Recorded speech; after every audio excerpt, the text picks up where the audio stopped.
kajian dalam kitab Tanqihul Qaul karya Asy-Syaikh An-Nawawi Al-Bantahi. Pertemuan yang lalu kita berbicara masalah ilmu dan ulama.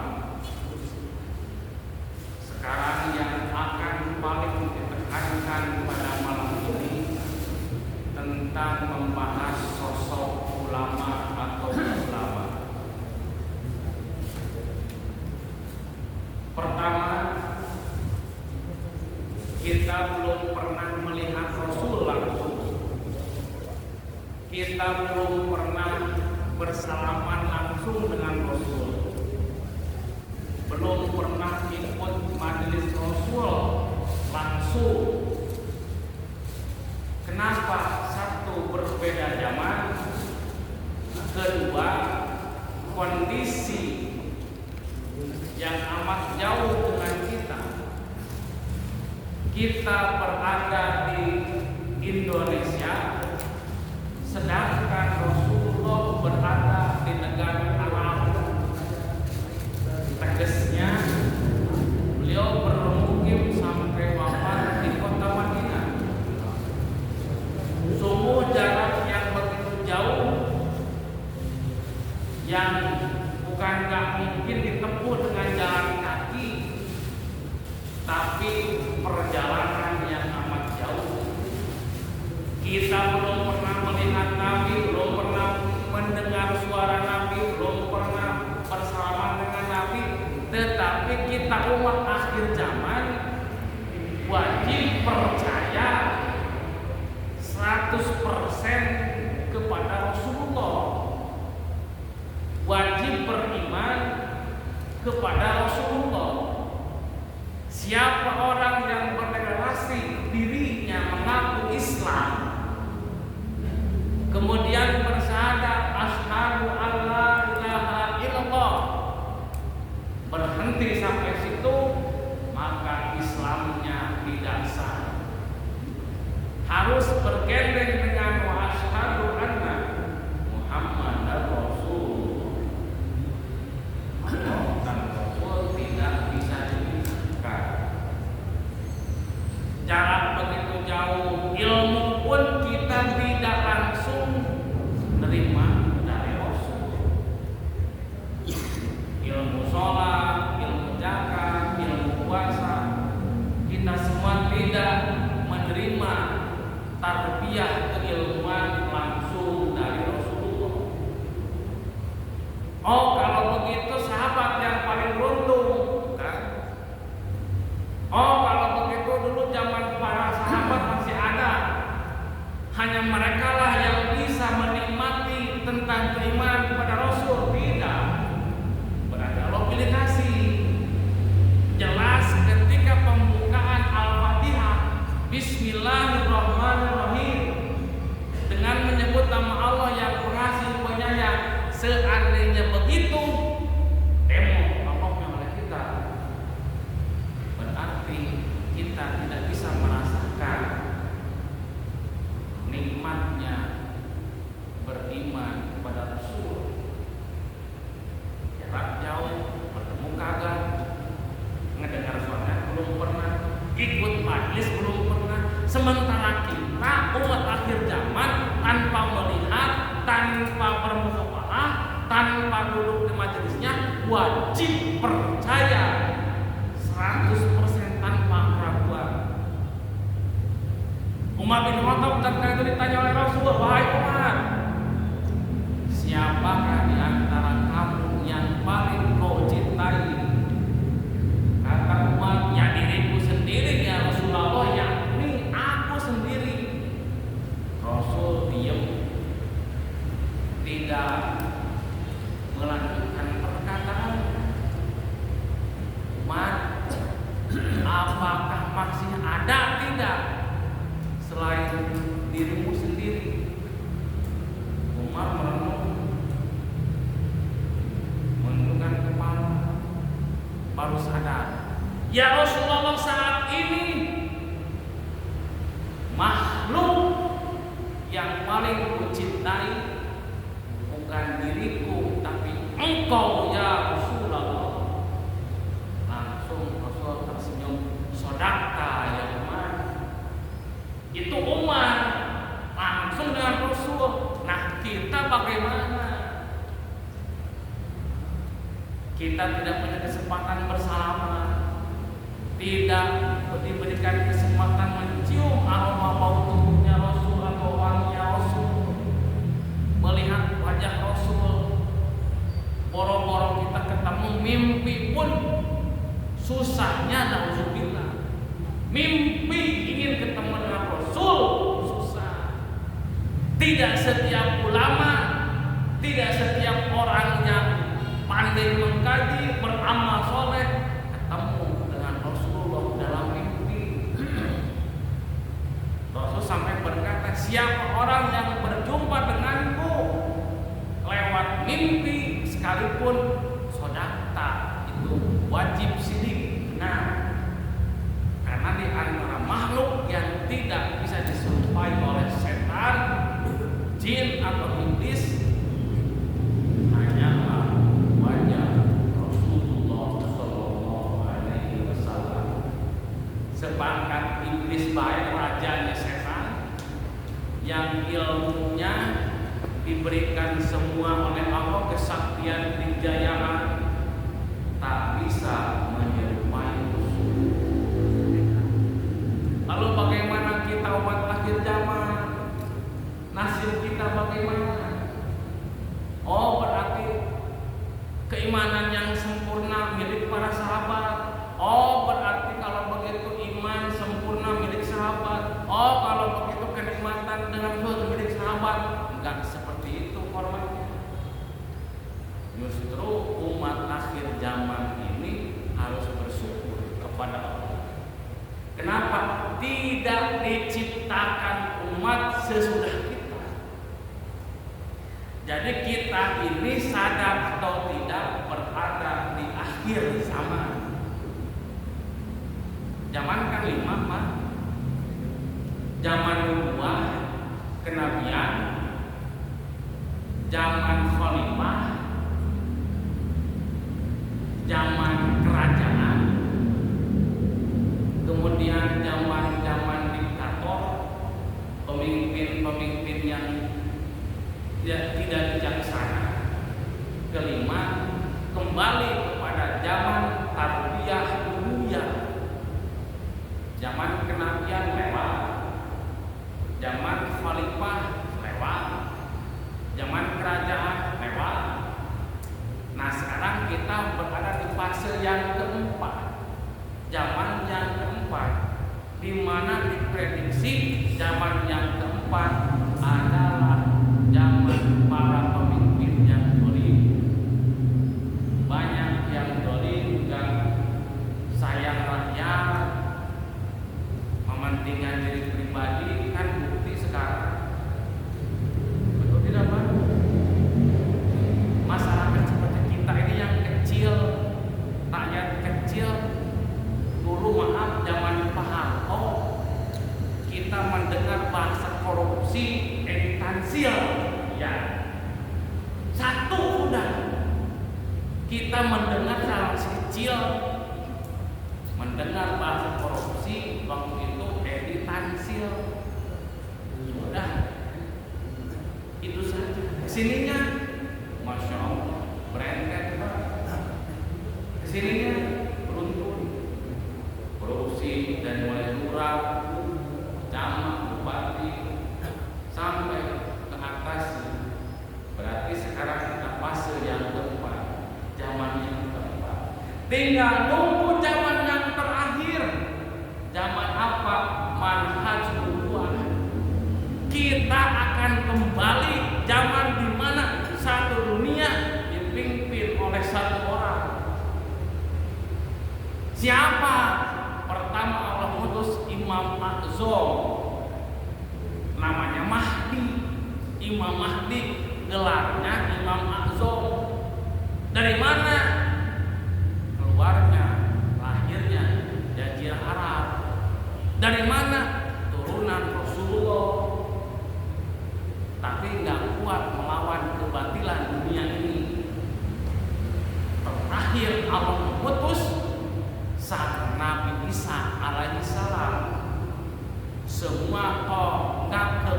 kepemimpinan di bawah komando beliau Nabi Isa.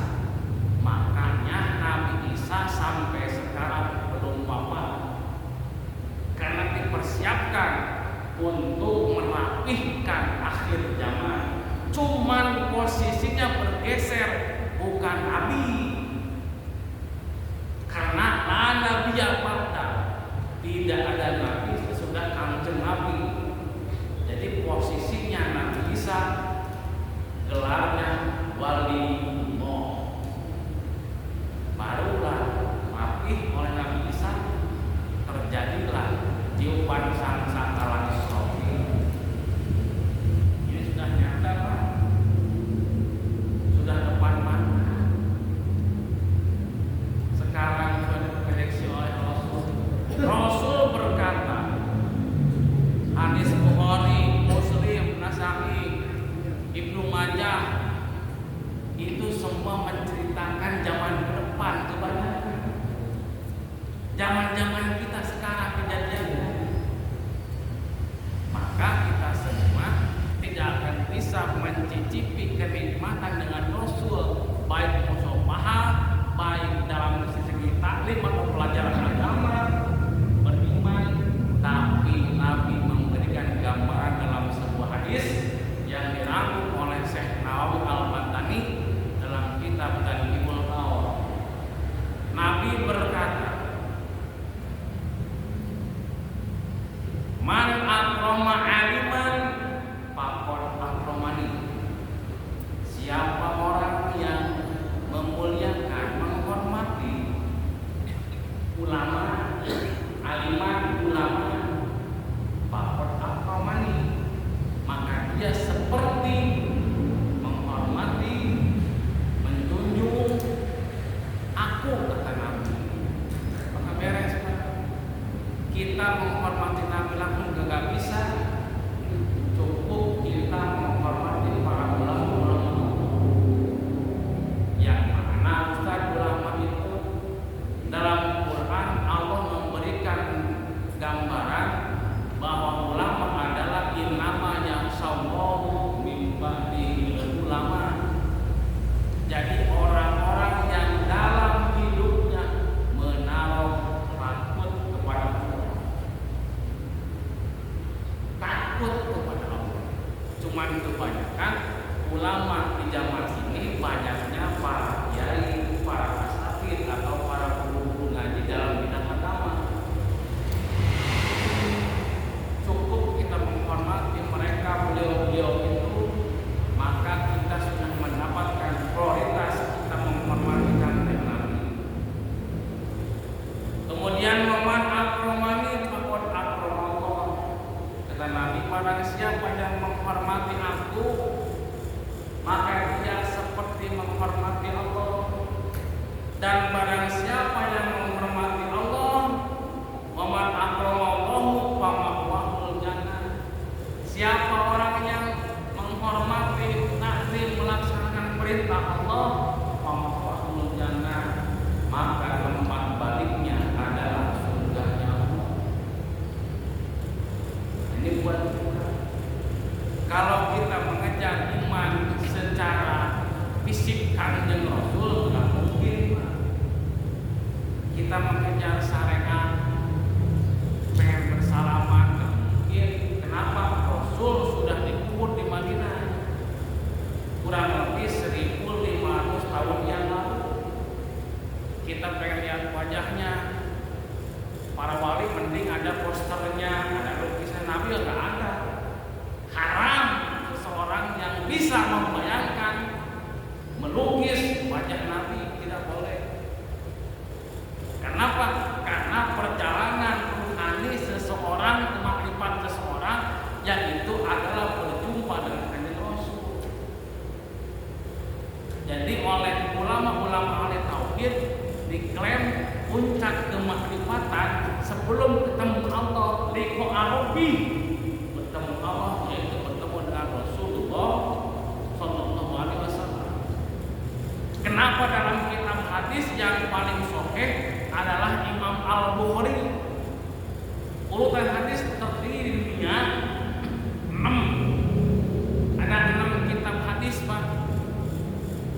paling tinggi kedudukan sahihnya adalah Bukhari. Kenapa? Beliau salah satu kalimat beliau ketika mendapat hadis, beliau itu cukup sholat hajat 2 rakaat, kemudian salam pada baginda Rasul, Assalamualaikum ya Rasulullah, Assalamualaikum ya Nabi Allah. Nabinya langsung ada depan beliau. Imam Bukhari langsung ada tanyakan, ya Rasul, ini hadis benar adalah perkataan kau ya Rasul?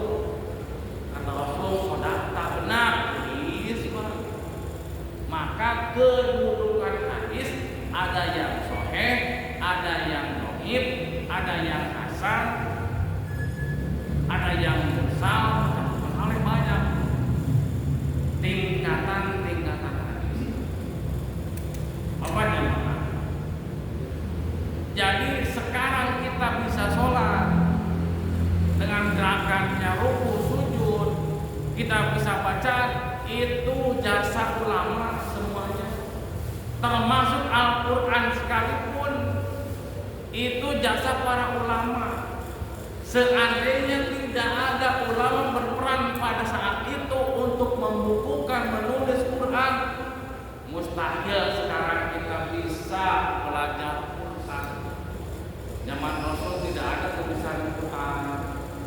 Zaman sahabat Umar, Abu Bakar belum ada tulisan Quran. Baru Khalifah ketiga, Khalifah Utsman bin Affan, ada tulisan Quran. Kalau kita ngomongkan ulama betul-betul sayang pada umat, pada kita, itu bukan dunia dan akhirat, itu lebih diutamakan. Zaman Rasul tidak ada bab titik 1, tak titik 2, sak titik 3, nggak ada Pak. Jadi konsepnya ketika turun ayat, hafal semua sahabat langsung. Besok turun lagi hafal semua. Nah kita yang sudah bangun kepala sudah putih semua, ubanan, jalan mulai sempoyongan, kita masih belum bisa baca Quran. Benar tidak Pak? Ini bukti fakta. Dulu mah zaman Rasul semua hampir para sahabat hafizul Quran, hafal Quran. Nah sekarang kita sholat cuma anas, qulhu, walak, dinas. Ayo diputar di situ. Ningkat waduha nggak hafal. Ningkat Al-Qur'an nggak hafal. Lupa banyaknya. Ini kita nih. Padahal Al-Quran adalah makhluk, benda yang akan ditanyakan oleh Allah. Pan ada pertanyaan pun, man imamuka, siapakah imammu? Jawabannya imami, imamku Al-Quranul Karim. Maka kalau bocah selesai ngaji, Allahumma ja'al, Allahumma amna bil Quran. Terakhirnya wa'al ulana imaman, wa'al ulana imaman. Semoga ini Quran jadi imaman, pemimpin buat kita, buat kami semua. Memang Quran dalam bentuk tulisannya nggak bisa ditanya, nggak bisa ada suaranya. Tapi kalau digali Al-Quran, Subhanallah, semua jagat raya ini semua ada di Quran. Nabi Musa ketika dakwah diberi hujan sebuah tongkat sakti meneruna, dilempar jadi ular. Nabi Sulaiman ngerti binatang, bahasa binatang, diberi cincin dijadikan oleh Allah. Nabi Musa kekuatan di mana beliau itu akan perang, nyala api dalam kepalanya. Banyak yang para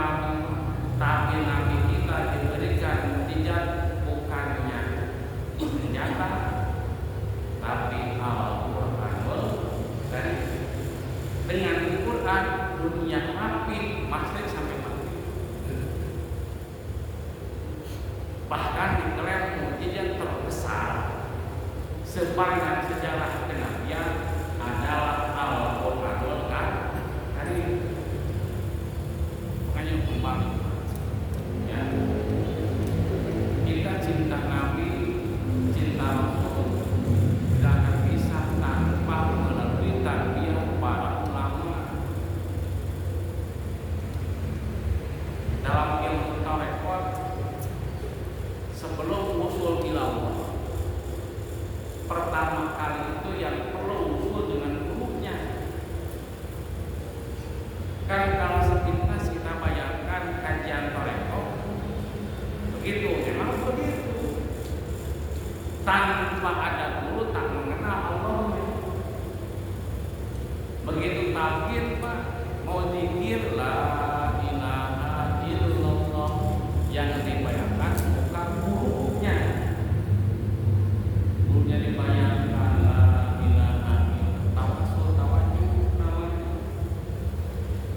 Sudah tergambar raut mukanya gurunya, barulah ya lah illallah terus sampai dia lupa dirinya, hanya Allah yang ada.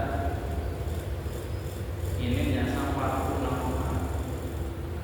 Kalau tidak ada ulama, hancur alamnya ini Pak.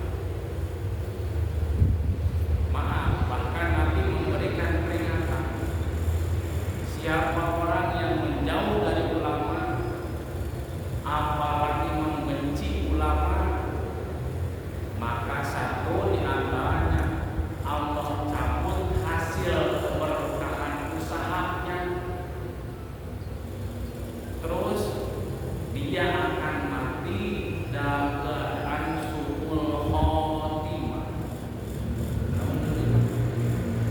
Mati dalam keadaan su'ul khotimah, mati tidak membawa iman dan Islam. Sementara yang matinya membawa iman Islam, itulah yang diterima. Amal, semua amal pun, sholat, zakat, puasa, haji, apapun itu bentuk amal, baik mahdo atau bukan mahdo, langsung pada Allah atau pelantaran, akan diterima berdasarkan ilmu. Tanpa ilmu, manudatun laku baru tidak diterima. Maka yang pertama itu adalah ilmu. Bahkan Nabi sampai menjelaskan dalam hadis selanjutnya, man ta'allama baban minal ilmi ya'malu bi awlam ya'mal bi kana afdalu min an tusolliya alfa raqatin tatawuan. Siapa orang yang mengkaji satu bab dari ulama, dari gurunya, mau ngerti mau kagak, mau ngamalin mau kagak,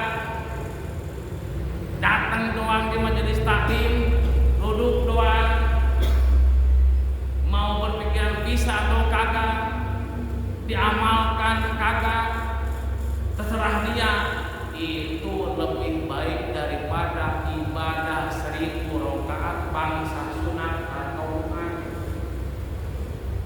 Bapak duduk seperti ini, mau fokus dengerin silahkan, tidak apa-apa.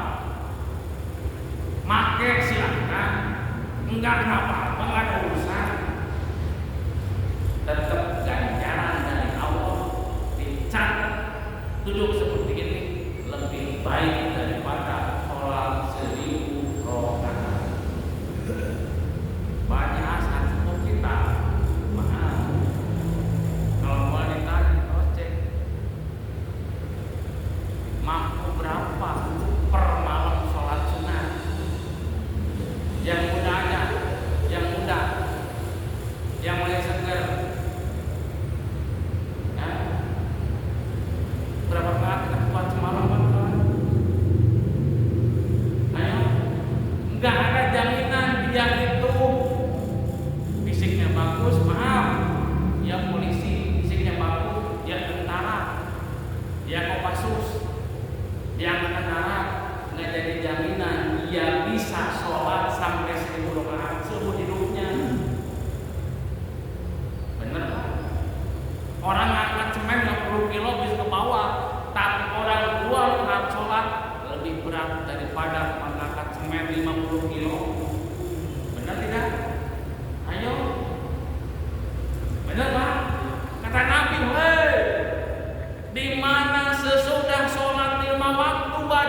rawatib yang mengiringi sholat fardu.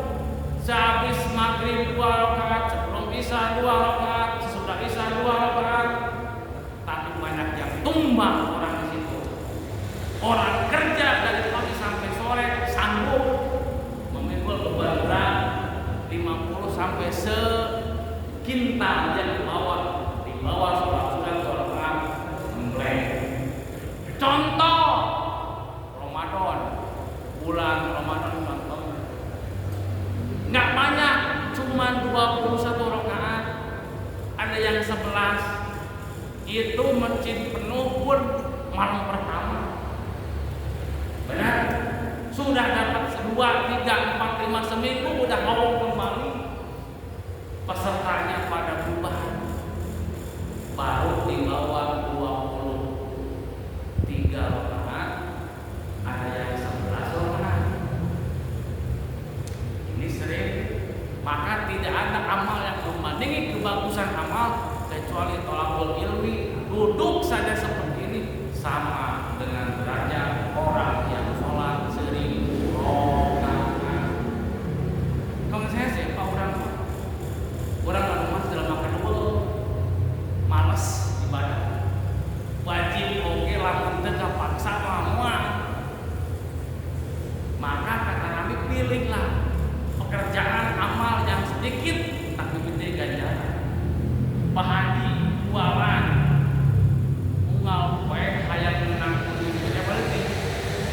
Ente kan kita bekerja pengen mencari pekerjaan yang paling gede gajinya. Ini cuma dunia. Kenapa kita akhirat tidak mencari amal yang tertinggi, terbaik, terukur semuanya Pak, terukur.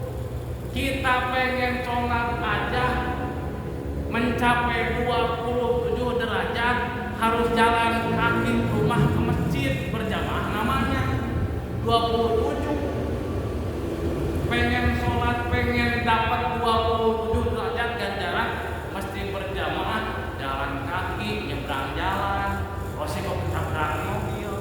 Benar? Tuh. Inilah majelis Rasulullah yang diwariskan Rasul turun temurun dari Rasul adalah majelis ilmu. Di mana duduk satu pertemuan dengan guru mengkaji, ngerti, gak ngerti, ngamalin, gak ngamalin, ini pahalanya sudah sebanding dengan pahala orang sholat 1000 rakaat bangsa sunat. Ayo, untuk hitungan kita masalah ganda. Nggak bisa Pak, nggak bisa kita kejar pahala-pahala gede dengan amal kita. Kita masih kedua, kita masih malas. Dan artinya kita itu malas Pak. Coba alasan di bawah ukur panas, di bawah asar capek, maghrib gunung, isya es, subuh kebegaran berat. Dan dari mana? Mau dari mana amal yang kita jagokan di hadapan Allah? Mau rumah buat tingkat di bawah enggak, mobil mewah enggak. Apa itu amal? Sekelas presiden mati pun sama pakaiannya ketika mati, kain kapan, kendaraan sama kurung batal, tempat sama segitu. Ketika mati presiden, rakyat, RT, RW, rakyat sama segitu. Ukurannya yang mandat mencepat soal jumberdan sakit begitu. Nah itu urusan akhirat ada perbedaan. Apa yang bedanya? Taqwallahi. Inna akramakum indallah atqakum. Yang membedakan kita dengan mereka dengan siapa adalah atqakum, yang paling takwa. Maka ya. Nah ini semua tidak akan berhasil, tidak akan terwujud amal baik, ngerti sholat sunat, ngerti ABC tanpa bimbingan ulama. tanpa bimbingan ulama. Ayo kita bandingkan dulu aja begini. Kita menyekolahin anak SD 6 tahun, SMP 3 tahun, SMA 3 tahun, 12 tahun, tamat kuliah 3 tahun, 14 tahun. Wajib punya anak kan? Wajib punya ya.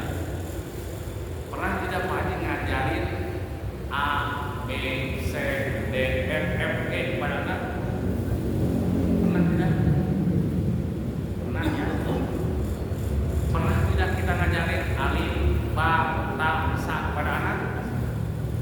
Pernah nggak kita ngajarin 1, 2, 3, 4, 5? Pernah Ustaz? Sampai bisa nggak? Enggak. Itu semua gurunya yang ngebisain. Dengan berkat gurunya, bimbingan gurunya, pelajaran gurunya dia bisa baca. Lalu peran bapak sebagai orang tua apa? Bapak mah paling mikirkeun kumaha ieu budak mikirkeun daharna, kumaha ieu budak salin makena, bekalna, paling eta doang mah bener teh Pak. Ayo dibere dahar sore keluar berang, di pakaian baju weuteuh tahun ayeuna tahun hareup geus robek, dunia semua. Dunia semua. Tetapi ketika anak sukses, siapa yang menikmati duluan? Orang tuanya, henteu guruna. Maka istilahnya guru adalah pahlawan tanpa tanda jasa. Padahal orang jadi presiden yang memperpintarkan, mencerdaskan, dia ngerti politikus, bisa kepala negara bukan dari emak bapaknya, dari gurunya. Berkat dia sekolah, berkat dia belajar, gurunya. Benar Pak? Karena dia berat, sok tanam kurang. Bapak apal bacaan sholat, usolli padul maghrib salah rakaat, Allahu Akbar. Itu berkat siapa? Gurunya. Kita apa surat-surat pendek untuk sholat berkat siapa? Gurunya. Tapi kenapa terkadang kita menyepelekan para guru? Bener Pak? Ayo, dapat diropea orang, dapat dihormati. Padahal mah nu ngeusian otak anakna, nu ngamisakeun maca anakna, nu ngalatih anakna, nu ngadidik anakna. Urang teu sadar aya guruna sugan guru maneh tong minimal tuh itu sama jeung salin. Jangan ke mah tuh guru maneh tong ieu bikin si mereka rokok ieu bikin tong ieu guru maneh jauh kitu mah. Aya atuh di mana panggil urang teh hormat. SMP, SMA, kuliah tinggal neruskeun yang susah mendidik mah SD guru mah. Sekarang TK mungkin SMP dengan teruskan sudah bisa masuk dalam tulis. SMA apalagi, kuliah apalagi, SD mah coba teu bisa nyekel pulpen pan guru di top tekan ke urang detik baheula. Teu bisa nyekel pulpen, teu bisa nyekel pulpen. Sok kieu jantong kieu karena ieu di mejaan leukeun ka guru. Tapi urang sukses tuh mantan guru aing SD, mantan aing ilmu sia di mana misalnya. Maka Nabi paling benci kepada orang yang tidak menghargai gurunya. Maka kata Nabi, pertama siapa orang yang memang benci meninggalkan gurunya atau ulama, dia akan dicabut hasil keberkahan usahanya. Selanjutnya dia akan mati dalam keadaan su'ul khotimah. Maka Nabi mengajarkan akrimu ulama, akrimu alimah, muliakanlah mereka para alim ulama. Karena ketika memuliakan seperti memuliakan desain masjid, pos kieu mulai ulama saha, arsitek cenah bunga bangun, nuyeun gambar, oke, tapi gagasan saha. Mulai tokoh agama kaligrafi itu aralus. Ayo, so pasukan teroris kaligrafi dan muasairah pasti apa? Ini jasa ulama, punya santri, kan ilmunya bisa kaligrafi, tidak ini aku cakep kaligrafi, lain. Kemudian kata Nabi, manjaro aliman pakana majaroni. Siapa orang yang berkunjung silaturahmi kepada alim ulama, maka dia seperti berziarah berkunjung kepadaku, kata Nabi, seperti kepada aku saja. Seperti kepada aku saja. Kemudian waman sopaha aliman pakana masopahani. Siapa orang yang bersalaman dengan alim ulama, dengan para ulama, para guru-guru, maka dia seperti bersalaman, bermusafahah dengan kanjeng Nabi. Kurang ngomong jauh-jauh Pak, ngejar barokah maulah kanjeng Nabi, dah geus eueuh nabinya. Ngejar barokah kurang salaman geus teu bisa. Ngejar ningali wajahna geus teu bisa. Ngejar nasihatna kurang ceramah masjid geus teu bisa. Naon atuh? Tinggal tapaknya asarnya. Di mana adanya? Kata Nabi, al ulama warasatul anbiya. Ulama adalah pewaris para nabi. Siapa orang yang bersalaman dengan alim ulama, maka dia seperti salaman dengan Rasulullah sallallahu alaihi wasallam. Manjalasa aliman pakana majalasani. Siapa orang yang duduk bareng di majelis taklimnya ulama, ikut pengajiannya ulama, dibukakan pengajian hadis, pengajian Quran, maka dia seperti duduk denganku waktu dulu dengan para sahabat. Nih, seperti ini duduk ini dihitung seperti duduk meriuk bareng dengan kanjeng Nabi. Memang makna syariat mah Nabi sudah wafat, tapi makna hakikat masih ditepatluaskan. Jadi kalau kita ingin kangen kepada Rasul, lewat majelisnya, duduknya, geus ngaji we urang. Ieu sarua. Urang kangen salaman jeung Rasul, geus salaman jeung ulama. Urang kangen kana wajah ulama, kangen kana wajah Rasul, geus tingali wajahna para ulama. Sarua eta sebanding dengan melihat, bersalaman, mengkaji di zaman Rasul. Kurang kumaha kebijakan buat umat akhir zaman Pak? Kurang bagaimana coba? Kurang bagaimana? Kemudahan ditempatkan semua ganjaran diberikan, makna hakikat yang nyatanya memang kalau saat itu disulitkan. Orang mau pergi ke Ka'bah, Baitullah, umroh atau haji memang sulit secara fisik. Pak Sulang kemarin baru pulang dari tanah suci umroh, bukan ongkos 1 juta, 2 juta, puluhan juta ongkos.